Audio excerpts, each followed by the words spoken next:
ഇനി അടുത്തത് എൻ്റെ കനേഡിയൻ ഫ്രണ്ട് സീന കൊണ്ടുവന്നതാണ്. അവളെ ഞാൻ വളരെ പെട്ടെന്ന് ആണ് വിളിച്ചത്. ഒരു സാധനം കൊണ്ടുവരണമെങ്കിൽ വെറുതെ ഒന്ന് വന്നാൽ മാത്രം മതി, നിൻ്റെ സ്നേഹം മാത്രം മതി എന്നൊക്കെ പറഞ്ഞിരുന്നെങ്കിലും അവൾ കുറച്ച് സാധനങ്ങളൊക്കെ കൊണ്ടുവന്നിട്ട് ഇതിങ്ങനെ തന്നെ ഒക്കെ തരാൻ മടി. കാരണം എല്ലാവരും ഇങ്ങനത്തെ കടലാസുകളിലൊക്കെ പൊതിഞ്ഞു കൊണ്ടുവന്നല്ലോ, അവൾക്ക് അതിനൊന്നുള്ള സമയം കിട്ടിയില്ല എന്നും പറഞ്ഞുകൊണ്ട് ഇങ്ങനെ ഒരു ഇതിൽ കൊണ്ടുവന്നാണ്. കുറേ ഉണ്ട്. Look at this. ഇതൊക്കെ എനിക്കിന് വേണ്ടി വരും, കണ്ടില്ലേ?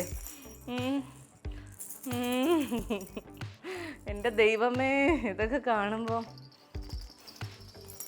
ഇതിനൊക്കെ എന്താ പറയുക, സ്ക്വീക്ക് ആൻഡ് പ്ലേ റാറ്റിൽ. പിന്നെ ഒരു ഉടുപ്പും കൂടെ ഉണ്ട്. ഇത്രയും സാധനങ്ങളാണ്. ഒന്നല്ല കേട്ടോ, 2-3 ഉടുപ്പൊക്കെ ഉണ്ട് അതിനകത്ത്. 1 2 3 3 ഉടുപ്പുണ്ട്, 3 കുഞ്ഞു ഉടുപ്പുകൾ. ഇത്രയും സാധനങ്ങളാണ് സീന വാങ്ങിച്ചോണ്ട് വന്നത്.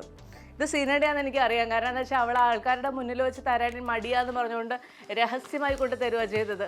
ഇത്രയും ആൾക്കാരെല്ലാം ഞാനിത് അറിയിച്ചിട്ടുണ്ട്. Thank you Seena.